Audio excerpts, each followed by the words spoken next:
नमस्कार, वंदे मातरम। मैं हूं श्यामगिरी। आप देख रहे हैं हमारा चैनल मुद्दा भारत का। मुद्दा भारत का यानी मुद्दा आपका। मुद्दा है महाराष्ट्र से जुड़ी राजनीतिक खबरों का। महाराष्ट्र में एक मुद्दा इस समय खूब संघर्ष कर रहा है। एक है मराठा आरक्षण का।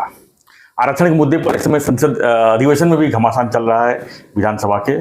और कल जो है बैठक थी विधान परिषद में। वहाँ पर जो है विपक्ष जो है पूरी तरह से वॉकआउट किया, क्योंकि विपक्ष जो है अभी भी असमंजस में है कि कौन किस तरफ है। यानी कि शिंदे साहब जो है मनोज जरांगे के साथ में हैं और देवेंद्र फडणवीस जी जो है ओबीसी के साथ में है।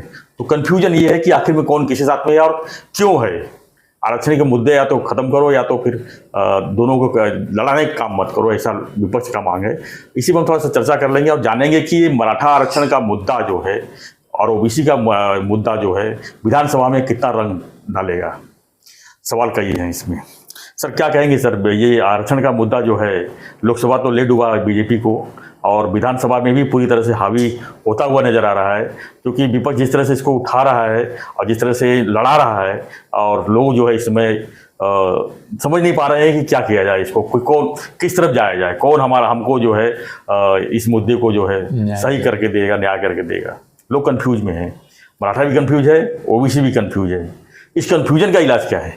सिर्फ कॉम्प्लिकेशन ऐसा हो गया जी कि मुख्यमंत्री जी ने एक मीटिंग सह्याद्री पे लगाई थी परसों जी, और उसमें उन्होंने सभी पार्टियों को आमंत्रित किया था जी, जो विधानसभा में है, विधान परिषद में है, जो दोनों में कहीं नहीं है मगर समाज का नेतृत्व करते हैं, संगठनों में हैं। उन सब की एक मीटिंग लगाई थी कि भाई ओबीसी और मराठा दोनों साथ साथ में बैठेंगे और कोई चर्चा करेंगे, कुछ हल निकालेंगे की कोशिश करेंगे कि भाई आप दोनों किस मुद्दे पे सहमत हो। चलो ये सहमत जो मुद्दे हैं वो बाजू में निकालते हैं, वो पहले ले लेते हैं जी। सहमति के। जहाँ पे असहमत है वो कौन से मुद्दे हैं, चलो उसकी एक अलग लिस्ट बनाते हैं। फिर इसमें कॉम्प्रोमाइज़ फॉर्मूला कुछ निकाल सकते हैं क्या आप ये बात छोड़ने को तैयार है, आप ये बात छोड़ने को तैयार है, ये बात ये इसका कॉम्प्रोमाइज फार्मूला जी। एक समंजस वातावरण निर्माण करके ये सॉल्व करने के लिए उन्होंने वो बैठक लगाई थी जी। तो ऐसा हो गया कि पेपर में तो ऐसा है, किसी एक नेता का फ़ोन आ गया कि कांग्रेस नहीं जाए करके, वो नहीं गए। मगर मेरी जानकारी ऐसी है कि शरद पवार ने फ़ोन किया था कांग्रेस वालों को कि आप मत जाइए, क्योंकि आप अगर उधर जाते हैं तो डिसिसिव भूमिका लेनी पड़ेगी आपको वहाँ पे। हाँ, कुछ ना कुछ ये करेगा। और वहाँ पे ऐसा है कि वहाँ पे जो लोग पार्टी में मतलब विधानसभा में नहीं है, विधान परिषद में नहीं है, वो लोग वहाँ बहुत आक्रामक है, क्योंकि उनको कोई बंधन नहीं है। और वो सब जो है वो हंगामा कर देंगे और कांग्रेस, राष्ट्रवादी और उबाठा को बदनाम कर देंगे। तो हम कोई जाएंगे नहीं विरोधी पार्टी वाले वहाँ पे, क्योंकि वहाँ पे नॉन असेंबली लोग हैं जी। असेंबली में कैसा होता है, कितना भी आप ये करो फिर भी आपको एक मर्यादा का पालन करना पड़ता है। विधान में जैसे नहीं करते, गाली गलौज करते, वो बात छोड़ो, मगर एक पालन होता है, एक कोई सिस्टम है वो। तो वो बोले कि यही मुद्दे पे चर्चा हम लोग असेंबली में करेंगे, हमारी चर्चा के लिए ना नहीं है। मराठा है, ओबीसी है, दोनों के आमदार है, सभी पार्टी के आमदार हैं। आपने क्या बोला था उस साल में, शिंदे साहब ने जब फ़ोन किया था सब बोले कि ऑल पार्टी कॉन्फ्रेंस बनाते हैं जी। तो ऑल पार्टी में हम आते हैं सब, मगर जो नॉन पार्टी वाले हैं, एनजीओज या उनकी संगठन है, मराठा लोग, अभी मनोज जरांगे थोड़ा आमदार है नहीं ना, उसके लोग थोड़े आमदार है नहीं ना, तो हाके करके उसका कोई थोड़ा आमदार है, मगर वो भी आना चाहते हैं और आए थे। मनोज नहीं आया मगर उसके लोग आए थे, दूसरे भी आक्रामक ब्रिगेड वगैरह लोग हैं वो भी आए थे। तो वो हंगामा करने पे तुले रहते हैं। उनको क्या दिखाना है कि सब पॉलिटिकल पार्टी नालायक है, उनको सभी को बदनाम करना है, किसी भाजपा को करना है, ये करना है, ऐसा नहीं। उनका कहना है कि हम जो नॉन पॉलिटिकल है वही असली हित करता है, बाकी ये सब पॉलिटिकल चालू लोग हैं। तो उन्होंने बोला कि उनको असेंबली में प्रवेश नहीं है बाकी लोगों को, और मुख्यमंत्री ने जो बैठक बुलाई उसमें ये लोग आएंगे तो हम नहीं जाएंगे उधर, तो वो लोग अपने बारे में कम बोलेंगे और हमको वहाँ पे एक्सपोज नहीं होना पड़ेगा। कि भाई नहीं नहीं ये ऐसा नहीं ऐसा है। तो पार्टियों की जो भूमिका है वो संदिग्ध ही रखनी है अपने को, कि ये भी भला वो भी भला, जो देगा उसका भी भला, जो नहीं देगा उसका भी भला। ओबीसी को भी हमको दुखाना नहीं है, मराठा को भी दुखाना नहीं है। ये जो संदिग्ध भूमिका है वो अगर हम ओपन मीटिंग में लेते हैं तो वो सामने वाले बोलेंगे ऐसा नहीं चलेगा, सीधा बोलो आप साइड में हैं, ओबीसी का आरक्षण देना है इनको कि नहीं देना है, ओबीसी से देना है मराठा को, बोलो यहाँ हाँ ना हाँ ना, अभी बोलो। तो मुश्किल में पड़ जाएंगे, क्योंकि अपने को अभी कोई भूमिका लेना पॉलिटिकली फायदेशीर नहीं है। तो शरद पवार ने उनको बोला जाओ मत, उबाटा भी मत जाए, हम भी नहीं जा रहे, तुम भी न मत जाओ। तो सोल्यूशन कैसे निकले? सर ऐसा थोड़ा है कि वहाँ ही सोल्यूशन निकलता है, असेंबली में भी निकल सकता है ना जी। आज तक तो असेंबली में ही चर्चा हुई है, पहली बार ऐसा हुआ कि नॉन असेंबली के लोगों को बुलाया विधान परिषद में। हाँ नहीं, विधान परिषद में भी नहीं, बाहर ही सह्याद्री में बुलाई थी वो, और उसमें सभी को बुलाया था। तो उन्होंने बोला कि नहीं हम इधर करेंगे। अब भाजपा ने क्या देखा कि ये लोगों को एक्सपोज करने का अच्छा समय था, क्योंकि ओबीसी के जो नॉन असेंबली नेता हैं, नॉन पॉलिटिकल नेता हैं, और मराठा के, उन दोनों को बीजेपी ने हवा भर के रखी थी कि तुम कांग्रेस, उबाठा और राष्ट्रवादी को एक्सपोज करो शरद पवार की, उनको भूमिका लेने को मजबूर करो। तुम उनको सामने सामने पूछो कि तुम ओबीसी का आरक्षण में से इनको देना है नहीं देना है, देना है नहीं देना है, देना है नहीं देना, साफ करो अब भी के अब भी। वो बोले हम असेंबली में ऐसा नहीं बोल सकते। वो बोलेंगे कि हमको जो बोलना है हम बोलेंगे, संदिग्ध रखना है तो संदिग्ध रखेंगे, हम बोलेंगे इसका भी भला करो उसका भी भला करो। और ये बोलेंगे इसका भला अगर होता है तो इसका भला नहीं होता है, तो आप बोलो इसका भला करना है या उसका भला। वो उधर होता सह्याद्री में। तो उन्होंने बहुत शुरू, धूर्त, चतुर और होशियारी की बात की कि हम नहीं जाएंगे। मगर उन्होंने एक और अपना बचाव करने के लिए बोला कि ये बाहर सह्याद्री में क्यों मीटिंग ले रहे हो, जबकि असेंबली सेशन चालू है और इसका निर्णय जो है वो सरकार अपोजिशन बैठ के असेंबली में करने वाले हैं। बिल्कुल। तो आप असेंबली में इसकी चर्चा करो ना, इसके लिए लो दो 4-5-6 घंटे रखो, चर्चा करने दो, सभी सदस्यों को बोलने दो। हम नहीं आएंगे यहाँ पे, मगर हम दूसरे दिन यहाँ पे आ जाएंगे, असेंबली में आएंगे, चर्चा करेंगे, ये मुद्दे पर 4-6 घंटा चर्चा रखो। तो उन्होंने बीजेपी के सामने ऐसा पेंच रख दिया जी, बीजेपी को ट्रैप कर दिया कि सह्याद्री में नहीं आएंगे मगर असेंबली में आपके साथ बैठ के बात करेंगे। तो बीजेपी परेशानी में गई कि भाई हमारा जो ओरिजिनल प्लान था उसमें हम लोग चाहते थे कि ये जो एनजीओज है सब, ये इनके ऊपर चढ़े, पॉलिटिकल पार्टी के ऊपर, उबाठा के ऊपर, शरद पवार के ऊपर, कांग्रेस के ऊपर। नहीं क्यों आया नहीं, बोलो अभी बोलो, अभी बोलो, अभी बोलो, हाँ करो ना करो, हाँ करो ना करो। वो तो हुआ नहीं। अब असेंबली में जब चर्चा होगी तो ये लोग तो रहेंगे ही उधर, मगर वो जो नॉन एनजीओ है, एनजीओज हैं कि जो उनको असेंबली में प्रवेश नहीं है, तो वो वहां पे जो आक्रामक भूमिका लेते थे, गाली गलौज भी करते थे जरूरत होने पर, तो बोलो ऐसा भी बोल सकते थे वो, तू सीधा बोल सीधा बोल सीधा बोल, पटोले बोलो हाँ ना, हाँ बोलो, उबाठा बोलो हाँ ना। वो तो जोश चला गया। ये असेंबली में आके बैठे ना, कांग्रेस वाले बैठे, उबाठा वाले बैठे, ये बैठे, तो बीजेपी वाले सोचने लगे अभी क्या करें, असेंबली में तो चर्चा होगी 4-6 घंटे, उसमें कोई दिक्कत नहीं है, लेकिन विधान परिषद में भी विपक्ष नहीं आए। विधान परिषद में भी होती है ना सर, विधानसभा में कल था नहीं आए ना सर। विधान परिषद में बाद में बहिष्कार किया, हाँ पहले आए थे, हाँ, और उनकी चर्चा करने की तैयारी थी। वो बोले विधान परिषद में चर्चा करो, कोई बात नहीं। सर कल का हंगामा जो हुआ वो उबाठा ने नहीं किया, राष्ट्रवादी कांग्रेस अपना शरद पवार ने नहीं किया, तुम्हारा तीसरा पार्टी उनका जो है कांग्रेस, उन्होंने नहीं किया। कल जो हल्ला गुल्ला हुआ विधान परिषद में, विधानसभा में, वो महायुति ने किया, और एक मुद्दे पे किया कि कल हमने जब सभी पार्टियों की मीटिंग रखी थी तो आप क्यों नहीं आए, और यहाँ भी नहीं आए। नहीं यहाँ आए थे, विधान परिषद में नहीं आए ना, विधान परिषद विधानसभा में आए थे। अच्छा, मगर उन्होंने हंगामा ऐसा किया कि कल तुम क्यों नहीं आए। एक बात तो सच है इसमें, कानून से जी, आप असेंबली में जो चर्चा करते हैं उसको महत्व होता है, उसको लीगल वैल्यू है, इसको मॉरल वैल्यू है। सह्याद्री की बैठक को सह्याद्री की बैठक में कौन किसको बुलाना है ये सरकार ने तय किया है।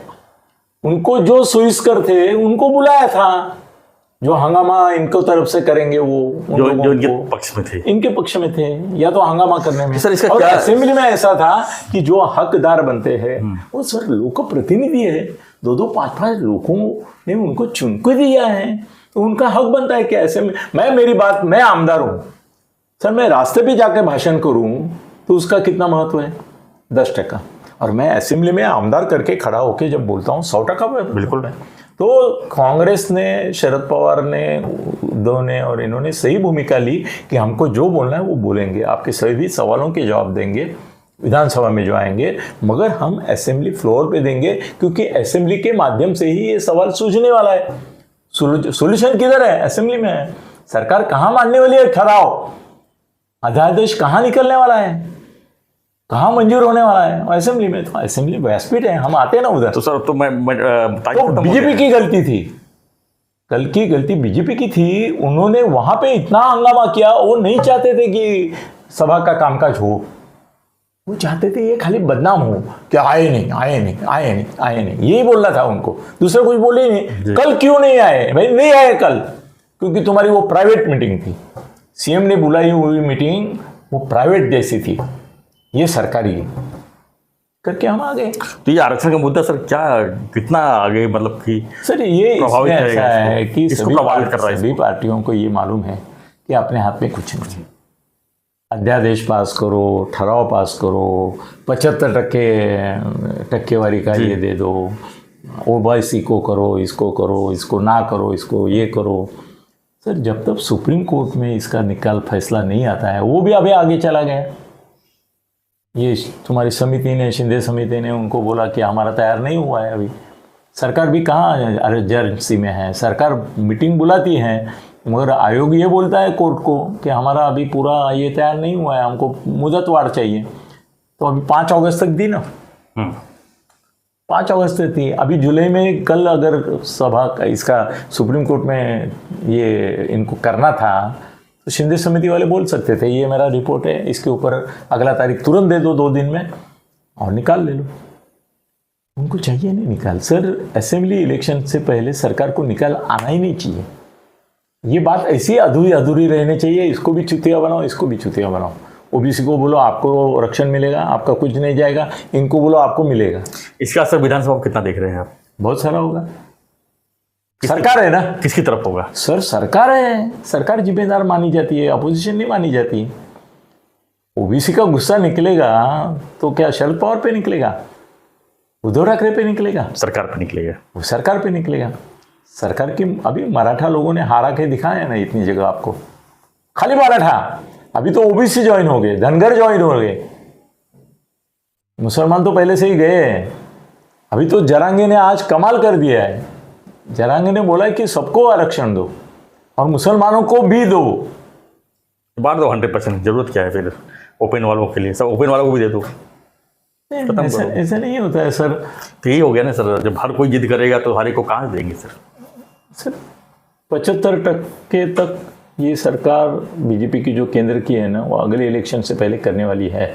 मैं आपको बताता हूँ, अभी वो गलत है सही है वो छोड़ो, उनको फिर से अगले इलेक्शन जीतना है जी, तो उनको 75% तक लेके जाना ही पड़ेगा।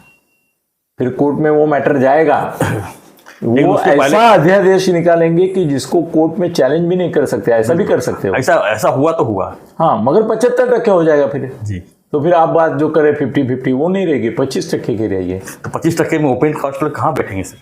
सर तो कैसा है कि ओपन कास्ट का एक अलग मुद्दा रहता है जी। सर देखो, हमारे यहाँ हम जब कर्मचारी रखते हैं, कामगार रखते हैं, घर में काम वाली भी रखते हैं, वो अगर खुद नाम बताती है ना तो उसको बोलती है तुम्हारा सरनेम क्या है, क्योंकि उससे अपने को पता चलता है कौन से कास्ट की, कौन से कास्ट की है। फिर उस हिसाब से आप उसको अपॉइंटमेंट देते कि नहीं देते हैं। हमने एक फैक्ट्री खोली थी, वहाँ पे हमको 200-500 मजदूर लेने थे। हमने हर एक का सरनेम पूछा और वो मराठी है तो उसका लाइन अलग किया और मराठी लोग ले लिए। बाद में ऐसा हो गया कि दूसरे दिन उन्होंने झंडा शिवसेना का काट दिया और फैक्ट्री तीसरे दिन यूनियन बना के बंद कर दी।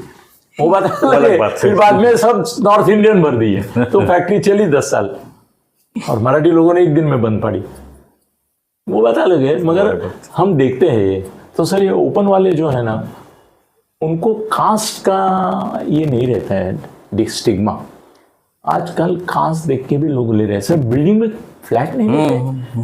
हमारे थाना में बिल्डिंग में एक भी मुसलमान रहने को आया तो पूरे 100 फ्लैट रिक्का में रहते हैं, नहीं जाते। फिर वो मुस्लिम लोग ही लग सकते हैं। सर अभी इतने में मैंने देखा, हम फ्लैट देख रहे थे बीच में, तो हम फ्लैट के यहाँ जाने के बाद पहली बात ये पूछते थे कि ये बिल्डिंग में अभी तक जो ऑक्यूपेंसी है उसमें हिंदू कितने, मुसलमान कितने हैं। अगर वो बोलते थे एक भी मुसलमान नहीं है, तो ये भी पूछते थे कि क्या आगे चल के आप मुसलमानों को यहाँ पे प्रवेश देने वाले हैं। तो बिल्डर हमेशा बोलते थे सर नहीं, कोई मुसलमान को हम यहाँ नहीं देंगे। मैं बोला किस हिसाब से नहीं देंगे, वो अगर पैसा भरने को तैयार है, वो उसके लिए हमारे पास है तरीके, हम उनको डिनाई करते हैं। हम बैंक से टाका भिड़ाते हैं, उनको बोलते हैं इसको लोन मत दो, उसका लोन रिजेक्ट हो जाता है, उसको पता नहीं चलता कि हमने करके दिया। हो वैसे चलता है। तो सर ये जो है, इसमें कल तो बीजेपी की गलती है कि उन्होंने हंगामा किया, नहीं करना चाहिए था। अब असेंबली में चर्चा हो रही है, करने दो ना। एक दिन गया ना सर आपका, अभी हो गया बचा नहीं, शुक्रवार, तो 2 दिन तो अभी इलेक्शन में जाएगा। इलेक्शन में जाएगा, नहीं एक ही दिन जाएगा इलेक्शन में, मतलब 12 तारीख चला गया, 13 तारीख लास्ट दिन है। क्या रहा फिर असेंबली सेशन का क्या फायदा। और मराठा और ओबीसी दोनों असंतुष्ट ही और चुनाव के पहले का लास्ट अधिवेशन है। लास्ट अधिवेशन है, इसके बाद कुछ नहीं।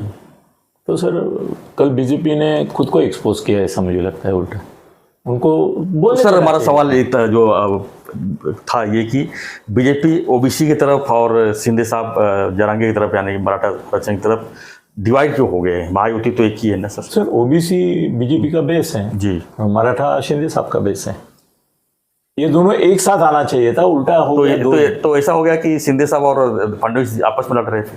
लड़ रहे, क्लियर लड़ रहे।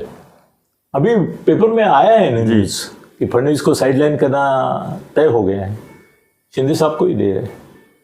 ठीक है, उसके ऊपर अलग वीडियो बनाएंगे हम। हाँ। लेकिन आरक्षण का जो मुद्दा था, हम इसी पर चर्चा कर रहे थे कि वो संदिग्धता कायम रही। जो लोकसभा में जो परिणाम देखने को मिला, क्या यही परिणाम जो है विधानसभा में देखने को मिल सकती है आरक्षण के ऊपर, ये हमारी चर्चा थी कि आपका भी कोई। मैं अभी आपको बोलता हूँ, सबसे ज्यादा सीटें महाराष्ट्र में कांग्रेस को मिलेगी जी। नंबर 2 की सीटें शिवसेना उद्धव को मिलेगी, नंबर 3 की सीटें बीजेपी को मिलेगी, नंबर 4 की सीटें शिंदे गुट को मिलेगी, नंबर 5 की शरद पवार को मिलेगी, और नंबर 6 की अजीत दादा को मिलेगी, और नंबर 7 की मनसे को मिलेगी।